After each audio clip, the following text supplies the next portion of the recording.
பால் பாலபாஸ்கரன் கொடுக்கும் சிலுவையின் செய்தியை கேட்டுக்கொண்டிருக்கும் சகோதர சகோதரிகளையும் நண்பர்களையும் இச்செய்தி மூலமாக சந்திப்பதில் பெரும் மகிழ்ச்சி அடைகிறோம்.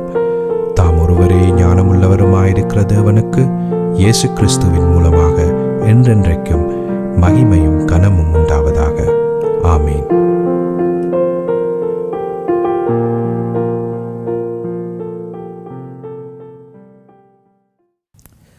நான் போல் பாலபாஸ்கரன். நான் ஒரு இவாஞ்சலிஸ்ட். இந்த நேரத்தில் சிலுவையின் செய்தி என்ற இந்த நிகழ்ச்சியில் என் சகோதரர்கள், என் சகோதரிகள், என் நண்பர்கள் எல்லோரையும் சந்திப்பதில் நான் பெரும் மகிழ்ச்சி அடைகிறேன்.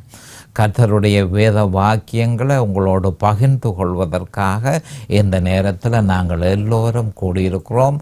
இந்த அருமையான நேரத்தை தேவன் எங்களுக்கு ஒதுக்கி தந்திருக்கிறார். அதற்காக இன்றைக்கும் சோஸ்திரம். அப்போ சிலுவையின் செய்தியினுடைய உண்மையான நோக்கம் ரோமர் 6ஆம் அதிகாரம், ரோமர் 7ஆம் அதிகாரம், ரோமர் 8ஆம் அதிகாரம் ஆகிய இந்த 3 அதிகாரங்களை பிரசங்கிப்பதே சிலுவையின் செய்தியினுடைய நோக்கம். அப்போ இந்த 3 அதிகாரங்களிலும் என்ன இருக்கிறது என்று கிறிஸ்தவர்கள் ஆவலாக இருப்பார்கள். தேவனால நியமிக்கப்பட்ட வழி, ஜெயம் கொண்ட கிறிஸ்தவ வாழ்க்கைக்கு தேவனால் நியமிக்கப்பட்ட வழி இந்த ரோமர் 6ஆம் அதிகாரம், ரோமர் 7ஆம் அதிகாரம், ரோமர் 8ஆம் அதிகாரம் ஆகிய 3 அதிகாரத்திலும் தெளிவாக சொல்லப்பட்டிருக்கிறது. பவுல் அப்போஸ்தலருக்கு அந்த வெளிப்பாடு கொடுக்கப்பட்டது.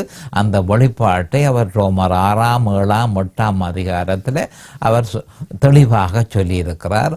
அவருடைய சகல நிருபங்கள் ரோமரில் இருந்து எபிரேயர் வரையும் இருக்கிற 14 நிருபங்களிலும் அவர் சொல்லி இருந்தாலும் குறிப்பாக இந்த 3 அதிகாரங்களிலும் ரோமர் 6, ரோமர் 7, ரோமர் 8 ஆகிய 3 அதிகாரங்களிலும் தெளிவாக அவர் அதை கூறியிருக்கிறதனால் அதை பற்றி நாங்கள் நிச்சயமாக அறிய வேணும். என்ன காரணத்துக்காக நாம் அறிய வேணும் என்று சில கிறிஸ்தவர்கள் கேட்பார்கள். பொதுவாக நாம் அறிந்து கொள்ள வேண்டிய விஷயம் என்னவென்றால், ரட்சிக்கப்படுகிறது மிகவும் இலகுவானதுண்டு என்பதை நாம் அறிந்து கொள்ள வேண்டும். மிகவும் இலகுவானது. ஏனென்று சொன்னால் ரோமர் 10:13 சொல்லப்பட்டிருக்கிறது, கர்த்தருடைய நாமத்தை தொழுது கொள்ளுகிற எவனும் ரட்சிக்கப்படுவான் என்று சொல்லப்பட்டு கிடக்கு. அதே மாதிரி அப்போஸ்தலர் நடவடிக்கைகளில் 16:31 அதிகாரம் 16:31 வசனத்தில் சொல்லப்பட்டிருக்கிறது, கர்த்தராகிய இயேசு கிறிஸ்துவை விசுவாசி, அப்பொழுது நீயும் உன் வீட்டாரும் ரட்சிக்கப்படுவீர்கள் என்று சொல்லப்பட்டிருக்கிறது. அப்போ இதுகளை பார்க்கும் பொழுது ரட்சிக்கப்படுகிறது மிகவும் இலகுவானது. ஆனால் அந்த ரட்சிப்பை பராமரிக்கிறதோ மிகவும் கஷ்டமான ஒரு விஷயம். அப்போ அந்த பராமரிக்கிறது எப்படி என்ற விவரம் தான் ரோமர் 6ஆம் அதிகாரம், ரோமர் 7ஆம் அதிகாரம், 8ஆம் அதிகாரத்தில் கொடுக்கப்பட்டிருக்கிறது. மத்தேயு 10:22 சொல்லப்பட்டிருக்கிறது ஒரு மிக முக்கியமான வசனம், முடிவு பரியந்தம் நிலைத்திருப்பவனே ரட்சிக்கப்படுவான். முடிவு பரியந்தம் நிலைத்து இருப்பவனே ரட்சிக்கப்படுவான். அது என்னத்தில் நிலைத்து? விசுவாசத்தில் நிலைத்திருப்பவனே ரட்சிக்கப்படுவான். அநேகமான கிறிஸ்தவர்கள் ரட்சிக்கப்பட்டிருக்கிறார்கள். கொஞ்ச காலத்துக்கு பிறகு அவர் ரட்சிப்பை இழந்து போகிறார்கள். காரணம் என்னவென்று சொன்னால், அதை பராமரிப்பது எப்படி என்பது அவர்களுக்கு தெரியாமல் இருக்கிறது. அது பற்றிய விவரம்தான் ரோமர் 6, 7, 8ஆம் அதிகாரத்தில் தெளிவாக ஒரு வெளிப்பாடாக பவுல் அப்போஸ்தலருக்கு கொடுக்கப்பட்டிருக்கிறது. அது தெரியாத எந்த கிறிஸ்தவனும் பராமரிக்கிறது, விசுவாசத்தை பராமரிக்கிறது மிகவும் கஷ்டமான விஷயம் என்பதை நாம் அறிந்து கொள்ள வேணும்.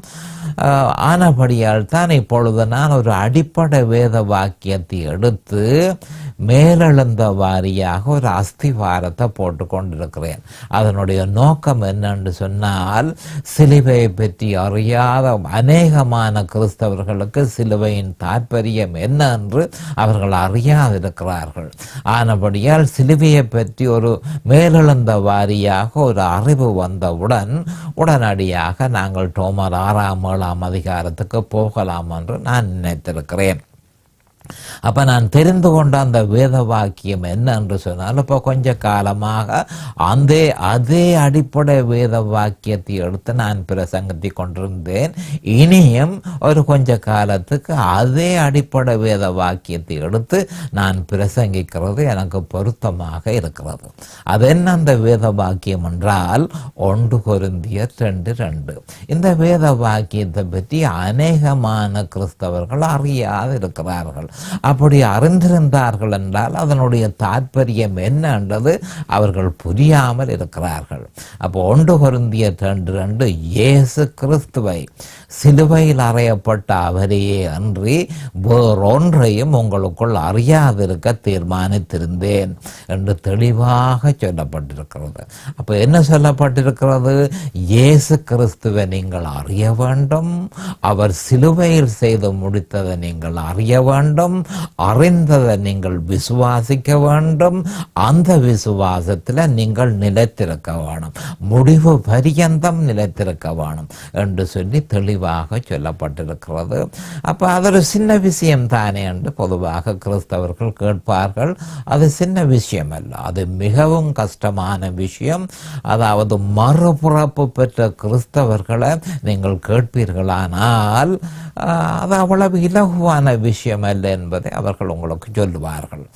ஏனென்று சொன்னால் பராமரிக்கிறது அவ்வளவு இலகுவான விஷயம் அல்ல. பாரிய எதிர்ப்புகள், கண்ணுக்கு தெரியாத எதிரிகள், கண்ணுக்கு தெரியாத சத்துருக்கள், அதற்கு எதிராக பாரிய யுத்தம் செய்கிறத ஒரு மறுபிறப்பு பெற்ற கிறிஸ்தவன் உணர்ந்து கொள்ள முடியும். அப்பொழுதுதான் விசுவாசத்தை பராமரிக்கிறது அவ்வளவு இலகுவானதல்ல என்பதை ஒரு கிறிஸ்தவன் அறிந்து கொள்ள முடியும். ஆனால் அதே நேரம் அது இலகுவானது என்பதையும் நான் சொல்ல விரும்புகிறேன். காரணம், தேவனால நியமிக்கப்பட்ட ஜெயம் கொண்ட கிறிஸ்தவ வாழ்க்கையை வாழ்கிறதற்கு அவரால் நியமிக்கப்பட்ட வழியை பின்பற்றினால் அது மிகவும் இலகுவானது என்பதை நாம் அறிந்து கொள்ள வேண்டும். இப்பொழுது நாம் ஜெபத்துக்கு போவோம். அரிமானங்கள் பிதாவே உமக்கு சோஸ்திரம், பரலோகத்தின் தேவனே மக்கண்டண்டைக்கும் சோஸ்திரம். இந்த அருமையான நேரத்தை நீர் ஒதுக்கி தந்தீரே, அதற்காக அண்டண்டைக்கும் சோஸ்திரம். என் சகோதர சகோதரிகள் எல்லோரையும் தேவரில் ஆசீர்வதியும், அபிஷேகியும், பிரகாசமான மனக்கண்களை அவர்களுக்கு கொடுத்தருளும். உம்முடைய வேத வார்த்தைகளை அறிந்து கொள்ளக்கூடிய பாக்கியத்தை அவர்களுக்கு கொடுத்தருளும். அதே நேரம் உம்முடைய வேத வார்த்தைகளை நிதானமான முறையில் போதிக்கத்தக்கதாக உம்முடைய பரிசுத்த ஆவியானவர் தாமே அடியேனை அபிஷேகித்து வழி நடத்த வேண்டும் என்றும், கேட்டுக்கொண்டு இருப்பவர்களை அபிஷேகித்து அதை புரிந்து கொள்ளக்கூடியதாக ஏற்ற மனதையும் இருதயத்தையும் அவர்களுக்கு கொடுத்தருள வேண்டும் என்றும் இயேசு கிறிஸ்துவின் நாமத்தினால் கேட்டுக்கொள்கிறேன் பிதாவே. ஆமேன் அண்ட் ஆமேன் அண்ட் ஆமேன். அப்போ சுருக்கமாக நாங்கள் என்ன மாதிரி என்று சொன்னால், அப்போ தேவனால் நியமிக்கப்பட்ட வழியை நாம் பின்பற்றாமல் விட்டால் விசுவாசத்தை பராமரிக்கிறது அவ்வளவு இலகுவான விஷயம் அல்ல என்பதை நாம் அறிந்திருக்க வேணும். என்றால் மத்தேயு 10:22 சொல்லப்பட்டிருக்க, முடிவு பரியந்தம் நிலைத்திருப்பவனே ரட்சிக்கப்படுவான். அப்போ அந்த வசனத்தை நாங்கள் கொஞ்சம் தெளிவாக பார்ப்போமானால், அநேகமான பேர் முடிவு பரியந்தம் நிலைத்திருப்பதில்லை. அப்போ ஏன் நிலைத்திருப்பதில்லை என்றதற்கு பாரிய எதிர்ப்புகள், ஆவிக்குரிய எதிர்ப்புகள். இயேசு கிறிஸ்துவ சொந்த இரட்சகராக ஏற்ற ஒரு கிறிஸ்தவனுக்கு எதிர்ப்புகள் அவனுடைய விசுவாசத்தை திசை திருப்புறதற்கு பல்வேறு விதமான எதிர்ப்பு பல்வேறு வழியாக வரும் என்பதை நாம் நிச்சயமாக அறிந்திருக்க வேண்டும். இதனைத்தான் கண்மலை, இயேசு கிறிஸ்துவுக்கு இன்னொரு பேர் கண்மலை என்று சொல்லப்பட்டிருக்கு. அவர் சிலுவையில் செய்து முடித்ததற்கு இன்னொரு வேத வாக்கியம் அஸ்திபாரம் என்று சொல்லப்பட்டிருக்கிறது. அப்ப வேத வார்த்தையின்படி நாம் கண்மலையில அஸ்திபாரம் போட்டு விசுவாசம் என்ற வீட்டை நாம் கட்ட வேண்டியவர்களாக இருக்கிறோம். மறுபடியும் சொல்லுகிறேன், கண்மலை இயேசு கிறிஸ்துவை குறிப்பிடுகிறது. அவர் சிலுவையில் செய்து முடித்தது அஸ்திவாரமாக இருக்கிறது. ஆனபடியால் ஒவ்வொரு கிறிஸ்தவனும் கண்மலையிலே அஸ்திவாரம் போட்டு அந்த அஸ்திவாரத்திலே அவன் வீடு கட்ட வேணும். விசுவாசம் என்ற வீட்டை அவன் கட்ட வேண்டியவனாக இருக்கிறான். இதைத்தான் லூக்கா 6:47 சொல்லப்பட்டிருக்கு. ஒருவன் என்னிடத்தில் வந்து என் வார்த்தைகளை கேட்டு, அப்ப அது என்னதை சொல்லுது? என்னிடத்தில் வந்து என்னை ஏற்றுக்கொண்ட பின்பு அவன் அடுத்து செய்ய வேண்டியது என்ன? லூக்கா 6:48 சொல்லப்பட்டிருக்கு. ஆழமாய் தோண்டி கண்மலையின் மேல் அஸ்திவாரம் போட்டு அந்த அஸ்திவாரத்தில் வீடு கட்ட வேணும் என்று சொல்லப்பட்டு கிடக்கு. சுருக்கமாக லூக்கா 6:48 அப்படி சொல்லப்பட்டிருக்கு. அப்ப இந்த 6:47 லூக்கா 6:47 6:48 பார்க்கும் பொழுது 47 ஒரு மனுஷன் ரட்சிக்கப்பட்டிருக்கிறான். ஒருவன் என்னிடத்தில் வந்து என் வார்த்தைகளை கேட்டு அவன் ரட்சிக்கப்பட்டிருக்கிறான். ரட்சிக்கப்பட்ட பிறகு அவன் பராமரிக்க வேணும். தனக்கு கிடைத்த ரட்சிப்பை அவன் பராமரிக்க வேண்டியவனாக இருக்கிறான். அப்ப அவன் என்ன செய்ய வேணும் என்று சொல்லப்பட்டிருக்கு? ஆழமாய் தோண்ட வேணும் என்று சொல்லப்பட்டு கிடக்கு. அப்ப என்னத்தை ஆழமாய் தோண்ட வேணும்?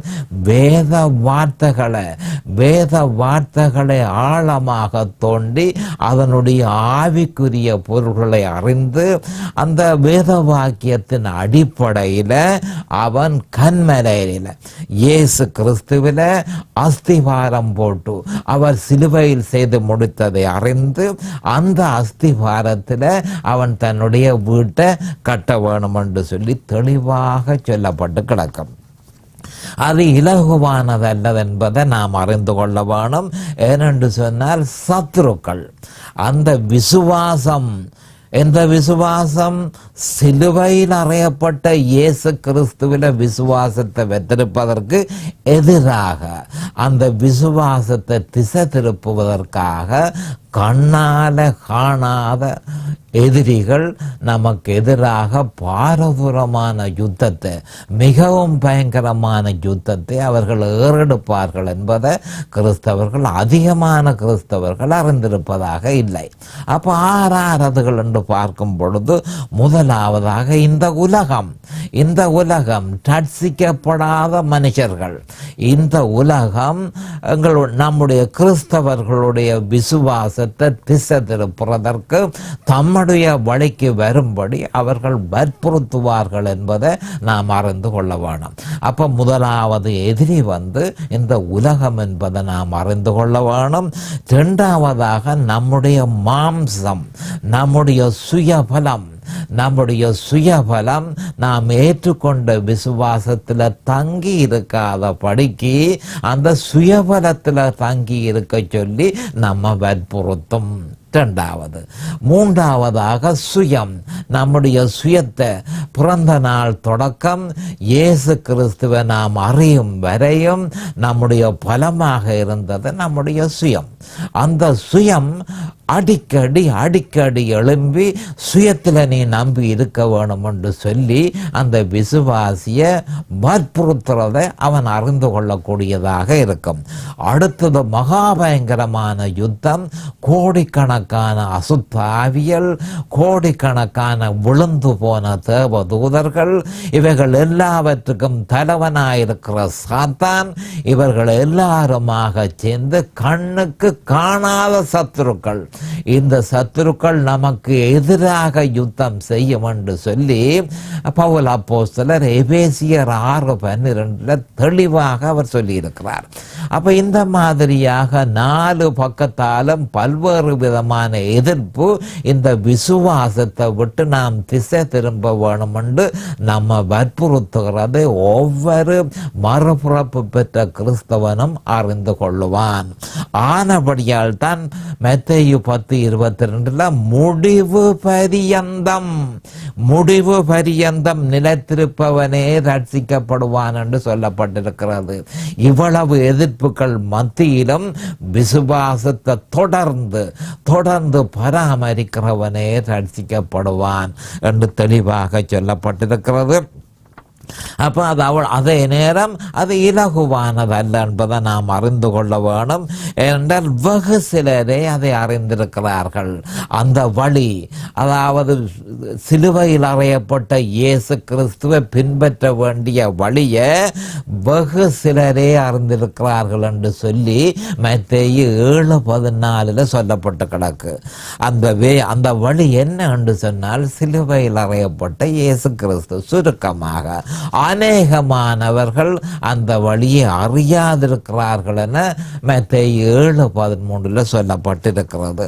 அப்போ இதை பற்றித்தான் நாங்கள் குறிப்பாக என்ன மாதிரி என்று சொன்னால் விதைக்கிறவனின் உபமானத்தை நாங்கள் எடுத்து அதை பற்றி நான் விளங்கப்படுத்தி கொண்டிருந்தேன். உங்களுக்கு தெரியும், இப்போ கொஞ்ச காலமாக விதைக்கிறவனின் உபமானம் என்ற அந்த உபமானத்தில் இந்த விவரம் தெளிவாக சொல்லப்பட்டிருக்கிறது.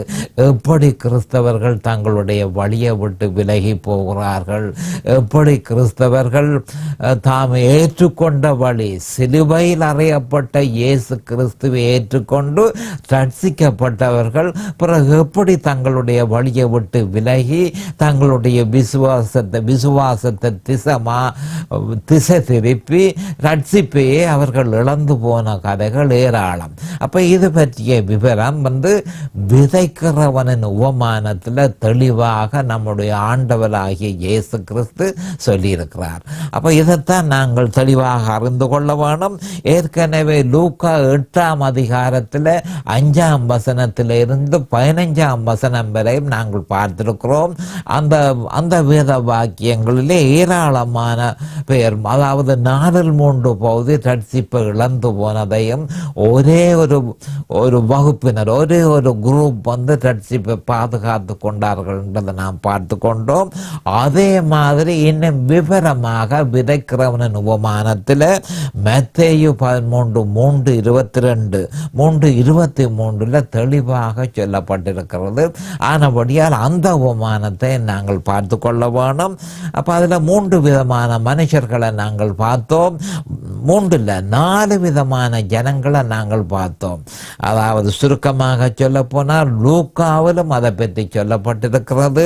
லூக்கா 8ஆம் அதிகாரம் 5ஆம் வசனத்திலிருந்து 15ஆம் வசனம் வரையும் அந்த 4 வகையான மனுஷர்களை நாங்கள் பார்த்தோம். அதே மாதிரி மத்தேயு 13ஆம் அதிகாரம் 3ஆம் வசனத்திலிருந்து 23ஆம் வசனம் வரையும் அந்த 4 விதமான ஜனங்களையும் நாங்கள் அறியக்கூடியதாக இருக்கிறது.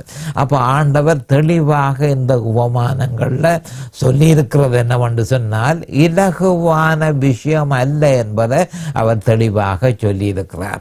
ஆனபடியால் இதை நாங்கள் தெளிவாக அறிந்து அப்படியல்ல, நாங்கள் எப்படியாவது இயேசு கிறிஸ்துவை ஏற்றுக்கொண்டு அவரோடையே நாங்கள் போய் நித்திய ஜீவனை நாங்கள் சுதந்திரித்து கொள்ள வேணும் என்று ஒவ்வொரு கிறிஸ்தவனும் திட சங்கற்பம் பூண வேணும் என்று சொல்லி நான் உங்களை கேட்டுக்கொள்கிறேன். அப்போ 4 விதமான குரூப், 4 குரூப். ஒரு குரூப் வழி அருகே விதைக்கப்பட்டவன், இன்னொன்று கற்பாறையில் விதைக்கப்பட்டவன், இன்னொன்று முள்ளுள்ள இடங்களில் விதைக்கப்பட்டவன், இன்னொன்று நல்ல நிலத்தில் விதைக்கப்பட்டவன். அப்போ 4 விதமான ஜனங்கள், 4 விதமான கிறிஸ்தவர்கள் இருக்கிறார்கள் என்பதை ஆண்டவர் சுட்டி காட்டி இந்த 4 விதமான கிறிஸ்தவர்களில் 4/3 பகுதி விசுவாசத்தை இழந்து அவர்கள் நித்திய ஜீவனையும் இழந்து போகிறார்கள் என்ற விவரம் தெளிவாக சொல்லப்பட்டிருக்கு. அப்ப நாங்கள் கடைசியாக மத்தேயு 13:8 வசனம் வரையும் படிச்சிருக்கிறோம். மத்தேயு 13:8 வரையும் பார்த்திருக்கிறோம். இப்பொழுது நாங்கள் மத்தேயு 13:9 வரையும் பார்ப்போம். அப்ப விதைக்கிறவனின் உபமானத்தில் குறிப்பாக மத்தேயு 13ஆம் அதிகாரம் 3ஆம் வசனத்திலிருந்து 23ஆம் வசனம் வரையும் இந்த உபமானத்தை பற்றி சொல்லப்பட்டிருக்கிறது. மத்தேயு 13:3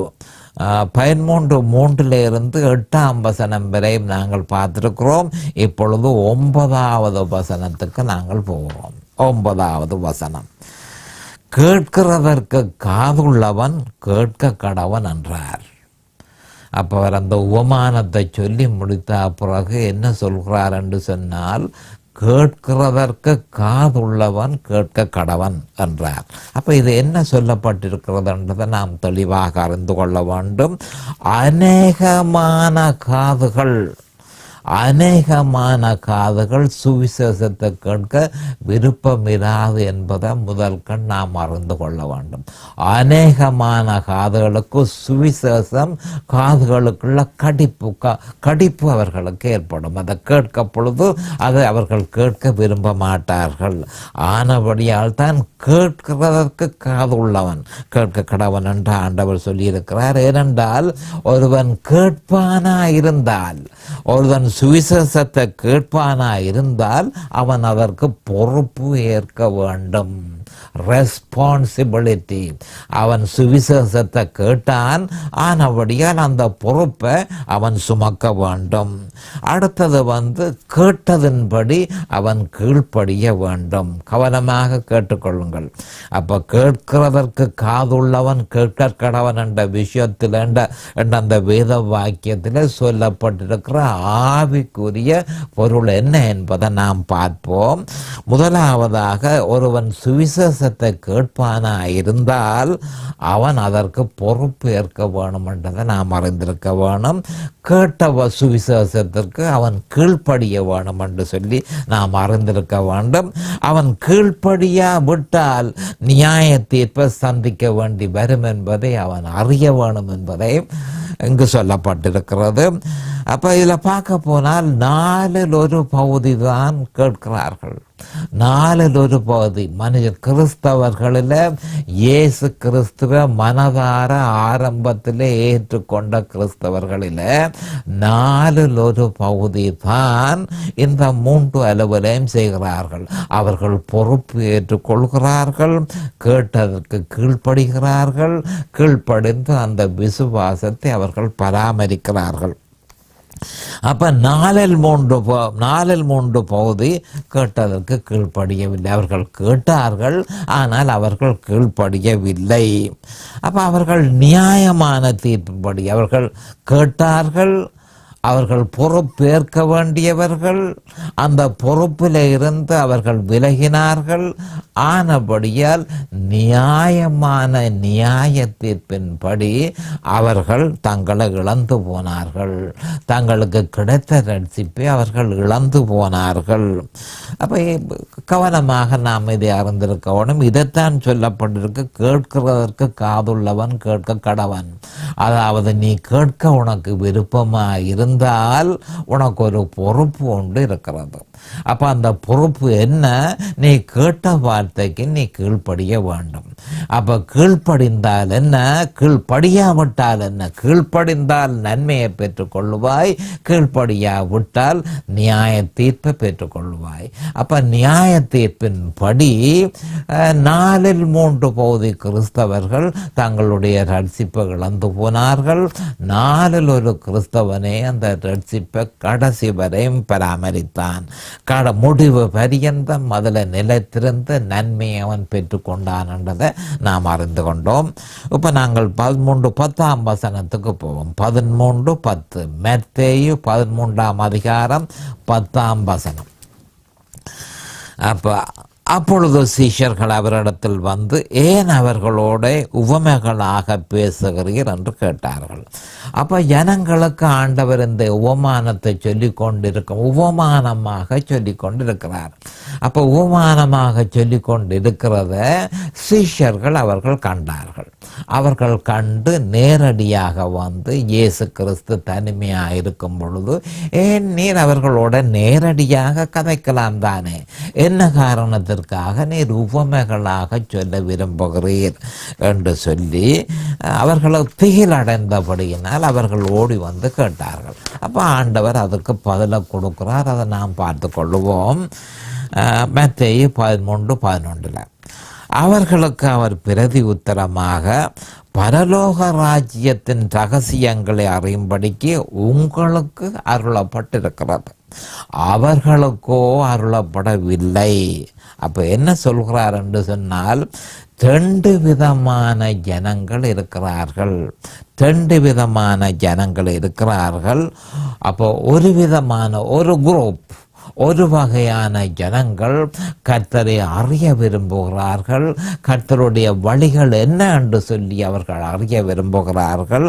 ஆனால் மற்றவர்களோ என்ன மாதிரி என்று சொன்னால் அக்கறை உள்ளவர்களாக இருக்கிறார்கள். ஆனால் அது தகாத அக்கறை உள்ளவர்களாகவே அவர்கள் இருக்கிறார்கள்.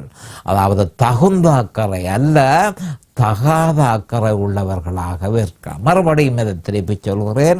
அவர் என்ன சொன்னார்? மறுபடியும் சிஷ்யர்கள் கேட்ட கேள்விக்கு நம்முடைய ஆண்டவராகிய இயேசு கிறிஸ்து என்ன சொல்கிறார் என்று சொன்னால், அவர்களுக்கு அவர் பிரதி உத்தரமாக என்ன பதில கொடுத்தார்?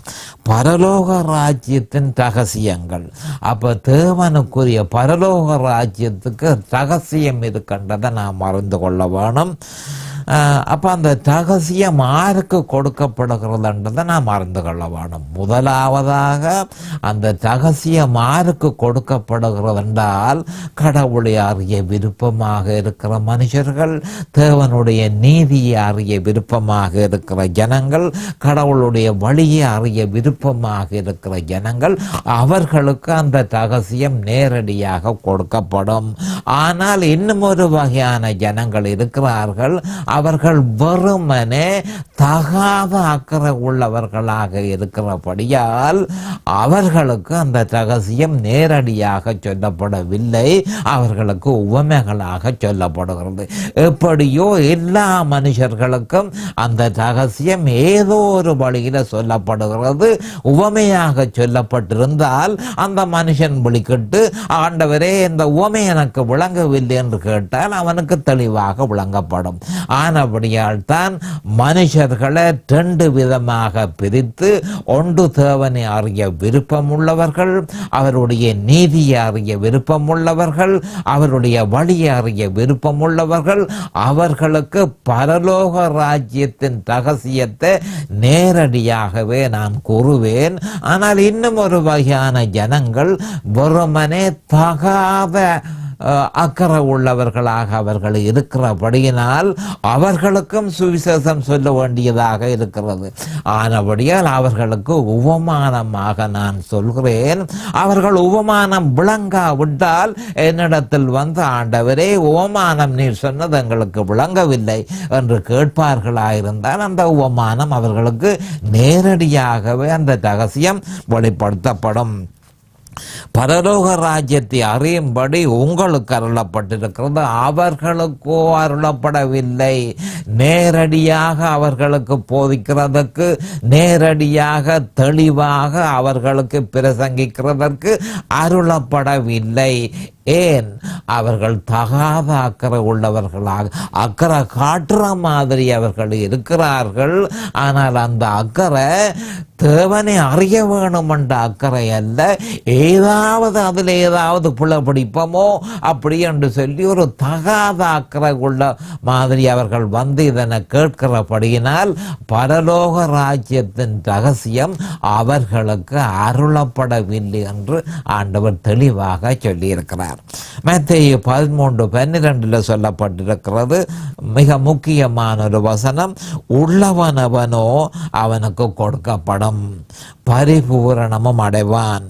இல்லாதவன் அவனோ அவனிடத்தில் இருந்து உள்ளதும் எடுத்து கொள்ளப்படும். இது ஒரு மிக முக்கியமான ஒரு வேத வாக்கியம் என்பதை நீங்கள் அறிந்து கொள்ள வேண்டும். இதை பற்றி நாங்கள் அடுத்த செய்தியில் தெளிவாக நான் விளங்கப்படுத்த தீர்மானித்திருக்கிறேன். அது வரைக்கும் கர்த்தராகிய இயேசு கிறிஸ்துவின் நாமத்தினால் நான் உங்களை ஆசீர்வதிக்கிறேன். அவருடைய கிருபையும் அவருடைய இரக்கமும் உங்களுக்கு தாராளமாக கிடைப்பதாக இயேசுவின் நாமத்தில் பரிசுத்த பிதாவே. ஆமேன் and ஆமேன் and ஆமேன். இந்த சிலுவையின் செய்தியை கேட்பவர்கள் அதன் ஆவிக்குரிய பலனை பூரணமாக அடைய வேண்டும் என்பதே நம்முடைய பிரார்த்தனையாகும். தொலைபேசி மூலம் தொடர்பு கொள்ள விரும்புவோர் 647-465-1224 மூலமும், இமெயில் மூலம் தொடர்பு கொள்ள விரும்புவோர் paulbalabhaskaran@gmail.com மூலமும்